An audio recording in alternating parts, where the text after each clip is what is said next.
രാഹുൽ മാങ്കൂട്ടത്തിൽ എം.എൽ.എക്കെതിരായ രണ്ടാം ബലാത്സംഗ പരാതിയിൽ മുൻകൂർ ജാമ്യം അനുവദിച്ച കീഴ്ക്കോടതി ഉത്തരവിനെതിരെ അപ്പീൽ നൽകാൻ പ്രോസിക്യൂഷൻ. വിധി പകർപ്പ് ലഭിച്ച ശേഷം പ്രോസിക്യൂഷൻ ഹൈക്കോടതിയിൽ അപ്പീൽ നൽകും. അതേസമയം ജാമ്യം ലഭിച്ച സാഹചര്യത്തിൽ രാഹുൽ നാളെ വോട്ട് ചെയ്യാൻ പാലക്കാട് എത്തിയേക്കുമെന്ന അഭ്യൂഹങ്ങളും ശക്തമാണ്. പാലക്കാട് നഗരസഭയിലെ കുന്നത്തൂർമേട് സെയിൻറ്റ് സെബാസ്റ്റ്യൻ സ്കൂളിലാണ് രാഹുലിന് വോട്ട്. വിവരങ്ങളുമായി തിരുവനന്തപുരത്ത് നിന്ന് എം.എസ്. വീണയും പാലക്കാട് നിന്ന് അരുൺ ആലത്തൂരും ചേരുന്നു. ആദ്യം ഞാൻ വീണയിലേക്ക് പോവുകയാണ്. വീണ, ഏത് സാഹചര്യത്തിലാണ് ഇപ്പോൾ കോടതി മുൻകൂർ ജാമ്യം അനുവദിച്ചിരിക്കുന്നത്? എന്തൊക്കെ പരാമർശങ്ങളാണ് കോടതിയുടെ ഭാഗത്ത് നിന്ന് ഉണ്ടായിരിക്കുന്നത്? ഈ പരാതിയിൽ പറയുന്ന അല്ലെങ്കിൽ ഈ പരാതിയിലെ ഉള്ളടക്കം അതിന് വേണ്ടത്ര ഗൗരവ സ്വഭാവം ഇല്ല എന്നാണോ കോടതിയുടെ നിരീക്ഷണം?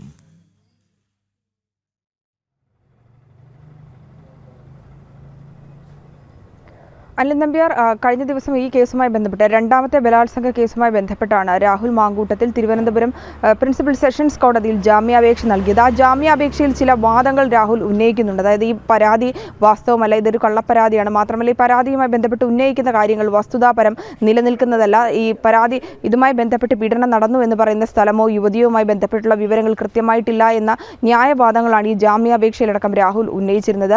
ഇതുമായി ബന്ധപ്പെട്ട് പോലീസ് കേസെടുക്കുകയും ചെയ്തിരുന്നു. കേസെടുത്ത ഘട്ടത്തിലടക്കം ഈ പരാതിക്കാരിയെക്കുറിച്ചുള്ള കൂടുതൽ വിവരങ്ങളൊന്നും അന്വേഷണ സംഘത്തിന് ഇല്ലായിരുന്നു. കാരണം ഇത് ഈ 23-കാരി പരാതി നൽകിയത് KPCC അധ്യക്ഷനായിരുന്നു, സണ്ണി ജോസഫിനായിരുന്നു പരാതി നൽകിയത്. ഇമെയിൽ വഴി ലഭിച്ച സന്ദേശമാണ്. ആ പരാതി തുടർന്ന് പിന്നെ പോലീസിലെ ഉന്നത ഉദ്യോഗസ്ഥർക്ക് നൽകിയ പരാതി പരിശോധിക്കുകയും തുടർന്ന് പ്രത്യേക അന്വേഷണ സംഘത്തെ രൂപീകരിച്ചുകൊണ്ടുള്ള അന്വേഷണം നടന്നു.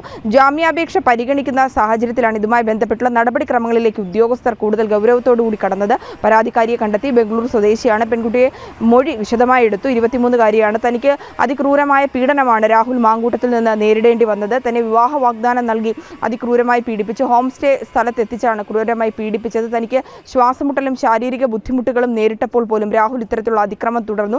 പിന്നീട് ഇതിനുശേഷം തൻ്റെ വീട്ടിലെത്തുകയും വിവാഹം എന്നുള്ള വാഗ്ദാനമൊക്കെ നൽകി. എന്നാൽ ക്രൂര പീഡനം നടന്നതിന് ശേഷം രാഹുൽ പിന്നെ തന്നെ ഈ ഒരു വിവാഹ വാഗ്ദാനത്തിൽ നിന്ന് പിന്തിരിഞ്ഞു.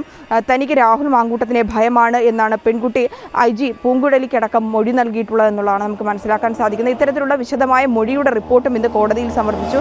എന്നാൽ ഇതുമായി ബന്ധപ്പെട്ടുള്ള ചില തെളിവുകൾ, ശാസ്ത്രീയ തെളിവുകളും മറ്റ് തെളിവുകളും ഒന്നും കോടതിക്ക് മുമ്പാകെ സമർപ്പിക്കുവാൻ പ്രോസിക്യൂഷന് സാധിച്ചിട്ടില്ല എന്നുള്ളതാണ്. കൃത്യമായി ഈ ഒരു വാട്സപ്പ് ചാറ്റുകളുടെയും ഒപ്പം തന്നെ അതിക്രൂരമായിട്ടുള്ള അതിക്രമമാണ് പെൺകുട്ടിക്ക് നടന്നിട്ടുള്ള എന്നീ വകുപ്പുകൾ മാത്രമാണ് ഇതുമായി ബന്ധപ്പെട്ട് അന്വേഷണ സംഘം റിപ്പോർട്ടിൽ സമർപ്പിക്കുന്നത്. ഇത് സാധൂകരിക്കുന്ന രേഖകളോ തെളിവുകളോ സമർപ്പിക്കുവാൻ അന്വേഷണ സംഘത്തിന് സാധിക്കാത്തതാണ് നമുക്ക് മനസ്സിലാക്കാൻ സാധിക്കുന്നത്. ഇപ്പോൾ രാഹുലിന് ജാമ്യം ലഭിക്കുന്ന ഒരു സാഹചര്യത്തിലേക്ക് കൊണ്ടെത്തിച്ചത്. മാത്രമല്ല, കർശന ഉപാധികളോടുകൂടിയാണ് കോടതി ജാമ്യം നൽകിയിരിക്കുന്നത്. ഈ ജാമ്യത്തിൽ കൃത്യമായി ഉപാധികൾ പറയുന്നതിലൊന്ന് അന്വേഷണ സംഘവുമായി സഹകരിക്കണം, എല്ലാ തിങ്കളാഴ്ചയും അന്വേഷണ സംഘത്തിന് മുമ്പ് ഹാജരാകണം, തെളിവുകൾ നശിപ്പിക്കരുത്, സാക്ഷികളെ സ്വാധീനിക്കാനുള്ള ഒരു ശ്രമവും നടത്തരുതെന്ന് ജാമ്യാപേക്ഷയിൽ ഇത്തരത്തിലുള്ള നിർദ്ദേശങ്ങൾ പറയുന്നുണ്ട്. ഈ നിർദ്ദേശങ്ങൾ നിലനിൽക്കുന്ന സാഹചര്യത്തിൽ ഒരുപക്ഷെ അന്വേഷണ സംഘത്തിന് ഹാജരാകുന്ന സാഹചര്യത്തിൽ രാഹുൽ മാങ്കൂട്ടത്തിൽ ഹാജരാകുമ്പോൾ അറസ്റ്റ് രേഖപ്പെടുത്തി ജാമ്യത്തിൽ വിട്ടയക്കണമെന്നുള്ള നിർദ്ദേശം കൂടി ഈ ഒരു ജാമ്യാപേക്ഷയിൽ മുൻകൂർ ജാമ്യാപേക്ഷയിൽ കോടതി നിർദ്ദേശിക്കുന്നുണ്ട്. ഈ നിർദ്ദേശങ്ങൾ നിലനിൽക്കുന്ന സാഹചര്യത്തിലാണ് ഇതുമായി ബന്ധപ്പെട്ടിപ്പോൾ അപ്പീലുമായി പോകാൻ പ്രോസിക്യൂഷൻ, അതായത് മേൽക്കോടതിയിലേക്ക് അപ്പീൽ നൽകുവാൻ, ഈ ജാമ്യാപേക്ഷയ്ക്കെതിരെ മേൽക്കോടതിയിലേക്ക് അപ്പീൽ നൽകുവാൻ ഇപ്പോൾ പ്രോസിക്യൂഷൻ തീരുമാനിച്ചിരിക്കുന്നത്. വിധിപ്പകർപ്പ് ലഭിച്ചതിന് ശേഷം ജാമ്യം അനുവദിച്ചുകൊണ്ടുള്ള വിധിപ്പകർപ്പ് ഈ കീഴ്ക്കോടതിയിൽ നിന്ന് ലഭിച്ചത് ശേഷം ഉടൻ തന്നെ ഹൈക്കോടതിയിലേക്ക് ചെല്ലും. ഹൈക്കോടതിയിൽ ചെന്ന് ഇതുമായി ബന്ധപ്പെട്ടുള്ള വാദങ്ങളായിരിക്കും നിലനിൽക്കുന്നത്. കാര്യം ഈ ഒരു കേസുമായി ബന്ധപ്പെട്ട് ഒരു നടപടിക്രമങ്ങളും ഇതുവരെ പോലീസ് ഉദ്യോഗസ്ഥരുടെ ഭാഗത്തുനിന്ന് പ്രതിയെ സംബന്ധിക്കുന്ന നടപടിക്രമങ്ങളിലേക്ക് കടന്നിട്ടില്ല. പരാതിക്കാരിയുടെ മൊഴി രേഖപ്പെടുത്തുക, അത് സംബന്ധിച്ചുള്ള പ്രാഥമിക നടപടിക്രമങ്ങൾ പോലും മാത്രമാണ് നടന്നിട്ടുള്ളത്. അതിലും ചില നടപടിക്രമങ്ങൾ പൂർത്തിയാക്കേണ്ടത്, അതായത് വൈദ്യപരിശോധന, മഹസർ രേഖപ്പെടുത്തുക, ഇത്തരത്തിലുള്ള നടപടിക്രമങ്ങളിലേക്കടക്കം കടക്കേണ്ടതുണ്ട്. അതിനാൽ തന്നെ എല്ലാ തിങ്കളാഴ്ചയും രാഹുൽ എത്തുമ്പോൾ ഇതുമായി ബന്ധപ്പെട്ട് കൂടുതൽ വിശദാംശങ്ങൾ അറിയേണ്ടതുണ്ട്. അത്തരത്തിലുള്ള സാഹചര്യം കൂടി ഒരുക്കണമെന്നാണ് പ്രോസിക്യൂഷൻ വാദിക്കുന്നത്. വിധിപ്പകർപ്പ് കിട്ടിയതിനു ശേഷം ഇന്ന് വൈകിട്ടോ അല്ലെങ്കിൽ നാളെ രാവിലെയോട് കൂടിയായിരിക്കും പ്രോസിക്യൂഷൻ ഹൈക്കോടതിയെ സമീപിക്കുക. അനിൽ നമ്പ്യാർ. ഓക്കെ, എന്തായാലും ആദ്യ കേസിൽ രാഹുലിൻ്റെ മുൻകൂർ ജാമ്യാപേക്ഷ ഹൈക്കോടതിയുടെ പരിഗണനയിലാണ്. തെരഞ്ഞെടുപ്പ് കഴിഞ്ഞ ശേഷം, അതായത് 15-ാം തീയതി ഹൈക്കോടതി രാഹുലിൻ്റെ മുൻകൂർ ജാമ്യാപേക്ഷ പരിഗണിക്കും. എന്ത് ഇടപെടലാണ് ഹൈക്കോടതിയുടെ ഭാഗത്തു നിന്നുണ്ടാവുക എന്നറിയില്ല. അതിനിടെയാണ് ഇപ്പോൾ ഈ തിരുവനന്തപുരം ജില്ലാ കോടതി മുൻകൂർ ജാമ്യം അനുവദിച്ചതിനെതിരെ പ്രോസിക്യൂഷൻ ഹൈക്കോടതിയെ സമീപിക്കാൻ ഒരുങ്ങുന്നത്. ഞാനിനി പാലക്കാട്ടേക്ക് പോവുകയാണ്. അരുൺ ആലത്തൂർ ചേരുന്നു. അരുൺ, രാഹുലിൻ്റെ ഒളിവ് ജീവിതത്തിന് അവസാനമാകുമോ? നാളെ വോട്ട് രേഖപ്പെടുത്താൻ രാഹുൽ മാങ്കൂട്ടത്തിൽ MLA പാലക്കാട് എത്തുമോ? എന്താണ് ലഭിക്കുന്ന സൂചനകൾ? അനിൽ നമ്പ്യാർ, രാഹുൽ 13 ദിവസത്തെ ഒളിവ് ജീവിതം അവസാനിപ്പിച്ച് നാളെ വോട്ട് ചെയ്യാൻ എത്താൻ വേണ്ടിയുള്ള സാധ്യത കാണുന്നു എന്നുള്ളതാണ്. പാലക്കാട് നഗരസഭയിലെ കുന്നത്തൂർ മേട് സെന്റ് സെബാസ്റ്റ്യൻ സ്കൂളിലാണ് രാഹുലിന്റെ വോട്ട് ഉള്ളത്. വാർഡ് 24 ബൂത്ത് നമ്പർ 2 രാഹുലിന്റെ വോട്ട് ഉള്ളത്. ഏതായാലും നേരത്തെ പറഞ്ഞതുപോലെ 13 ദിവസമായി രാഹുൽ മാങ്കൂട്ടത്തിൽ ഒളിവിൽ തുടരുകയാണ്. അതായത് ആദ്യത്തെ യുവതി ഈ മുഖ്യമന്ത്രിക്ക് പരാതി നൽകി എന്നുള്ള വിവരം മാധ്യമങ്ങളിലൂടെ അറിഞ്ഞതിന് തൊട്ട് പിന്നാലെ പാലക്കാട് നിന്നും മുങ്ങിയതാണ് രാഹുൽ മാങ്കൂട്ടത്തിൽ. ഏതായാലും ഇതുവരെ പൊങ്ങിയിട്ടില്ല. പാലക്കാട് നിന്നൊരു നടിയുടെ കാറിലാണ് രാഹുൽ കടന്നു കളഞ്ഞത്. ഒരു പോളോ കാറിൽ പാലക്കാട് നിന്നും CCTV ക്യാമറകളില്ലാത്ത വഴികൾ തേടി തമിഴ്നാട്ടിലേക്ക് കടക്കുന്നു. തമിഴ്നാട്ടിൽ ആ കാർ ഉപേക്ഷിച്ചതിന് ശേഷം അവിടെ നിന്നും പിന്നീട് മറ്റൊരു വാഹനത്തിൽ രാഹുൽ ബാഗലൂരു ഭാഗത്തിലേക്ക് എത്തി. അവിടെ നിന്ന് പിന്നീട് കർണാടകയിലേക്ക് കടന്നു കളയുന്നു. കർണാടകയിൽ വിവിധ ഭാഗങ്ങളിൽ ഒളിവിൽ കഴിഞ്ഞു. പ്രത്യേകിച്ച് ആദ്യം കർണാടക തമിഴ്നാട് ബോർഡറിലായിരുന്നു രാഹുൽ ഒളിവിൽ കഴിഞ്ഞത്. പോലീസ് അവിടേക്ക് എത്തിയതും അവിടെ നിന്നും പിന്നീട് ബംഗളൂരുവിന്റെ മധ്യത്തിലേക്ക് ഉൾപ്പെടെ ഒളിവ് ജീവിതം നയിക്കുന്നതിന് വേണ്ടി രാഹുൽ കടന്നു എന്നുള്ളതാണ്.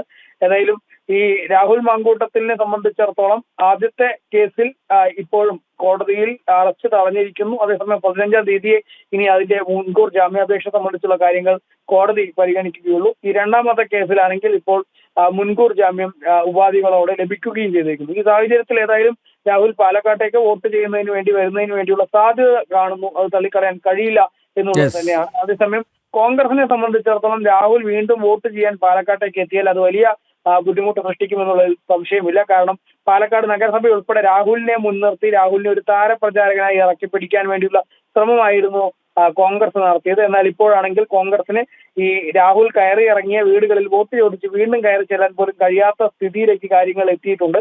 അതിനിടയ്ക്ക് വീണ്ടും രാഹുൽ വരികയാണെങ്കിൽ അത് കോൺഗ്രസിനെ വലിയ തലവേദന സൃഷ്ടിക്കുമെന്നുള്ളതിൽ സംശയമില്ല. ഏതായാലും രാഹുൽ നാളെ വോട്ട് ചെയ്യാൻ വരുമോ എന്നുള്ളത് കാത്തിരുന്ന് കാണേണ്ട സ്ഥിതി തന്നെയാണ്. യെസ്, രാഹുൽ മാങ്കൂട്ടത്തിന് ഇടക്കാല ആശ്വാസം ലഭിച്ചിരിക്കുന്നു. രാഹുൽ മാങ്കൂട്ടത്തിൽ നാളെ പാലക്കാട് വോട്ട് ചെയ്യാൻ എത്തുമോ എന്നുള്ളതാണ് പ്രധാനപ്പെട്ട ചോദ്യം. കാരണം അറസ്റ്റ് ചെയ്യരുത് എന്ന നിർദ്ദേശം നേരത്തെ തന്നെ ഹൈക്കോടതിയുടെ ഭാഗത്തു നിന്നുണ്ടായിട്ടുണ്ട്. മറ്റൊരു കേസിൽ ഇപ്പോഴിതാ ഇവിടെ മുൻകൂർ ജാമ്യം ലഭിച്ചിരിക്കുന്നു, രണ്ടാമത്തെ കേസിൽ. അതുകൊണ്ട് രാഹുലിന് തൽക്കാലം സ്വതന്ത്രനായി നടക്കാം. വീണയും അരുൺ ആലത്തൂരുമാണ് വിശദമായ വിവരങ്ങൾ നൽകിയത്.